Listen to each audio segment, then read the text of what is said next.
Praise the Lord. जय मसीह की। Welcome to Walking on Water Wednesdays. मेरा नाम है अंजलि नाथ। आइए हम मिलकर परमेश्वर पर निर्भर होना सीखें। आज हम अपनी एस्थर की बाइबल स्टडी को कंटिन्यू करेंगे। आज हम चैप्टर 2 की वर्स 12 से 14 को देखेंगे। That talks about marriage, विवाह। Whitney Clayton says, marriage is a gift from God to us. The quality of a marriage is a gift from us to him. शादी परमेश्वर की ओर से हमें दिया गया एक उपहार है। हमारी अच्छी शादी हमारा उपहार है परमेश्वर को। एक अच्छी शादी में it takes a lot of sacrifice, self denial, and एक बलिदान के रूप में एक शादी ही है जो हम परमेश्वर को उपहार के रूप में चढ़ा पाते हैं। रिकैप करते हैं, अब तक एस्थर में हमने क्या देखा। एक नई सुंदर और युवा कुंवारी पटरानी की ढूंढ मच रही है।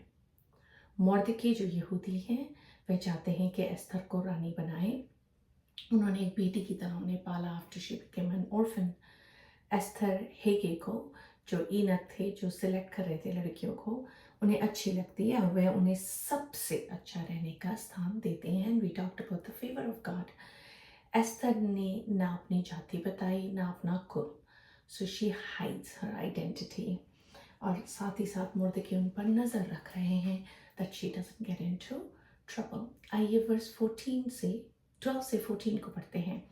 जब एक एक कन्या की बारी आई कि वह सरयक्ष राजा के पास जाए, और यह उस समय हुआ जब उसके साथ स्त्रियों के लिए ठहराए हुए नियम के अनुसार 12 माह तक व्यवहार किया गया था, अर्थात उनके शुद्ध करने के दिन इस रीति से बीत गए कि 6 माह तक गंधरस का तेल लगाया जाता था और 6 माह तक सुगंध द्रव्य और स्त्रियों के शुद्ध करने का अन्य अन्य सामान लगाया जाता था। 1 साल उन्हें प्रिपेयर कर रहे थे।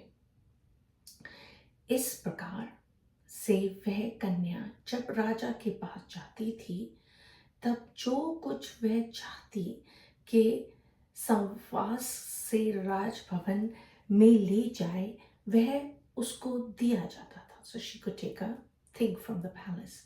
सांझ को तो वह जाती थी और सवेरे को वह लौटकर रनवास के दूसरे घर में जाकर रखेलियों के प्रबंधक राजा के खोजे शासगज के अधिकार में जो जाती थी और राजा के पास फिर नहीं जाती थी। यदि राजा उससे प्रसन्न हो जाता था तब वह नाम लेकर बुलाई जाती थी। इस टाइम एंड एज में अगर हम इस चीज़ को सोचें, it sounds horrible, but I think उस टाइम का culture for a king to choose a queen may be in Persia was a common. सो हम समझ रहे हैं कि उन्हें 1 साल दिया गया कि वो तैयार करी जाए, कि वो अपनी मोस्ट खूबसूरती में दिखाई दें फिजिकली, उनके बाल द बेस्ट क्वालिटी के हों, स्मेल करते हों ब्यूटिफुल। सो इस रीति उन्हें उनके परफेक्ट मूड में भेजा जाता था। Nothing more they could do to beautify. Imagine 1 साल अगर आप अपनी ब्यूटी पर फोकस करें तो फेस पैक्स लगाएं, all kind of body scrubs करें। सो इस रीति उन्हें भेजा जा रहा है इन देयर बेस्ट। वो अपना बेस्ट राजा को दे रही हैं और राजा उन्हें ट्रीट कैसे कर रहे हैं कि तुम जाओ, पर जब तक तुम्हें दोबारा ना बुलाया जाए, do not come back.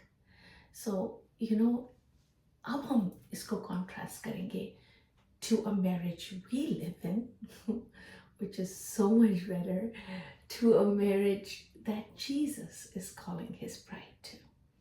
You know, इस season में जब हमारे बच्चे बड़े हो रहे हैं, me and my husband Shalor have a lot of time alone, and we're actually loving it. So the way he can make me laugh constantly, to a way he can imitate me laugh at the same time. पहले हंसाते हैं और फिर मुझे मेरी ही नकल उतारते हैं. To a point, जो भी हम करते हैं साथ साथ as a friend, as a couple, it's just so much better. You know, there is a season in life, and हम अपने marriage के उस season में हैं where we can actually relax, and you know, we keep a tab कि बच्चों को कोई ज़रूरत है कि नहीं, but at the same time, because उनको हमारी इतनी ज़रूरत नहीं है, demand नहीं है, we get to spend that quality time. So here is our marriage that stands today. And here is the marriage we're going to talk about, the church and with Jesus. So आइए आज हम विवाह के विषय ही बातचीत करते हैं. आइए कुछ verses को देखते हैं that talks about Jesus as the groom and church as the bride. प्रकाशित वाक्य 19:7-8. आओ हम आनंदित और मग्न हों और उसकी स्तुति करें, क्योंकि मेमने का विवाह आ पहुंचा है और उसकी दुल्हन ने अपने आप को तैयार कर लिया है.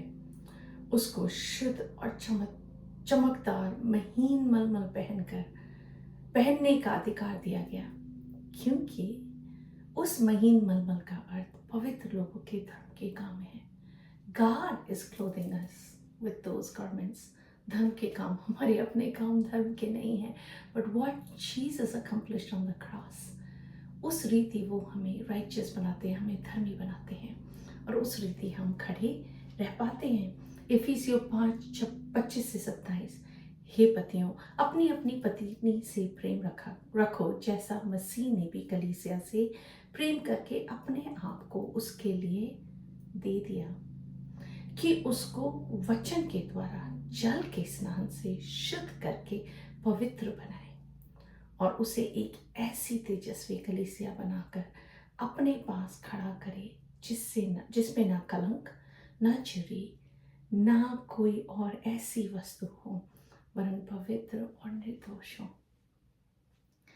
अगर हम देखें, हमारे दूल्हे यीशु मसीह ने हमारे लिए, कलीसिया के लिए, अपनी दुल्हन के लिए अपने मुंह पर दुखवाया, अपना अपमान करवाया, अपना खून बहाया. Everything he did in love for us. So that is true love. ये है रिश्ता कलीसिया और यीशु मसीह का. यशायाह 61:10. मैं यहोवा के कारण अति आनंदित होऊंगा, मेरा प्राण परमेश्वर के कारण मग्न रहेगा, क्योंकि उसने मुझे उद्धार के वस्त्र पहनाए और धर्म की चादर ऐसे उड़ा दी है, जैसे दुल्हा फूलों की माला से अपने आप को सजाता और दुल्हन अपने गहनों से अपना श्रृंगार करती है. You know, we look at Ambani's wedding, but this wedding would be the biggest wedding the world has ever seen, is when the rapture comes and the church is taken to be with the Lord. You know, हम वो talk कर रहे हैं about the husbands. The Bible does talk about the wives to be submit to their husbands as well. But क्योंकि सरयक्ष राजा को देख रहे हैं ना, कैसे he gets to accept and reject, and हमें ये realize होता है कि हम कितने ही महान परमेश्वर की सेवा करते हैं, हम किसकी दुल्हन हैं. It's so much bigger, and we work towards a common goal.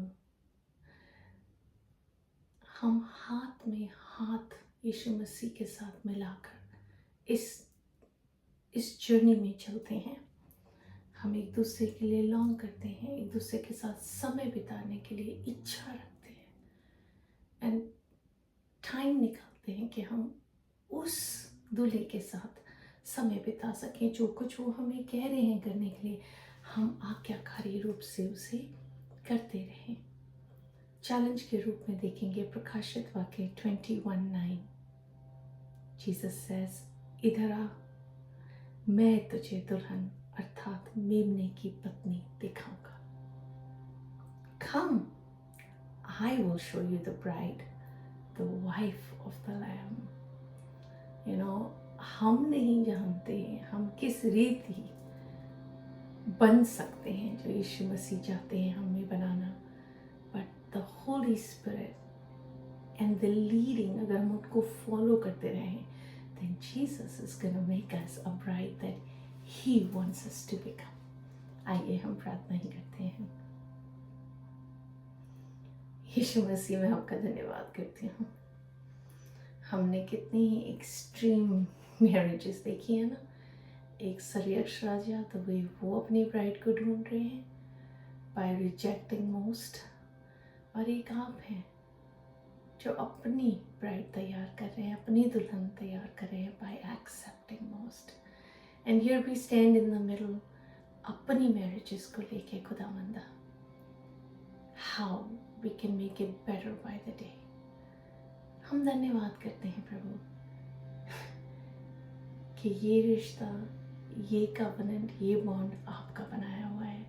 और मैं प्रार्थना करती हूँ उन तमाम मैरिजेस के लिए प्रभु जी जो खटियों को ढूंढते हैं प्रभु जी, आप उनकी मदद करें कि वो आधा गिलास भरा हुआ देख सकें। We're leading towards the Thanksgiving weekend, God. We need to learn how to give sacrificially things and to see what it is that we have. तो प्रभु जी वो जो आधा ग्लास जो खाली है प्रभु, होने दे पवित्र आत्मा, आप उनके ग्लास को इस रीति प्रेम से भरें कि कोई मनुष्य नहीं भर सकता प्रभु, बट केवल आप मेरा पहला प्यार थे प्रभु जी। My first love, God, before a man could know me, I fell in love with you. And I know there is nothing better than loving you. So परमेश्वर मैं धन्यवाद ही करती हूँ वो प्रेम जो आपके लिए है प्रभु। आप अपने लोगों के मन में वो प्रेम उभारे प्रभु जी, वो पहली सी मोहब्बत उभारे प्रभु। मैं प्रार्थना ही करती हूँ, सबकी शादियों को आपके हाथ में देती हूँ। And I bless it in the name of the Father, the Son, and the Holy Spirit, God. And I seal their blessing in Jesus' name. तमाम आदर, तमाम महिमा, तमाम इज्जत जलाल प्रभु आपको, राजा यीशु को मिले, क्योंकि आप हमें स्वतंत्रता में हर रिश्ते को जीना सिखाते हैं। यीशु के नाम में ही मांगती हूँ, सुन और दया से ग्रहण करें। आमीन। God bless you. Stay blessed. Stay blessed.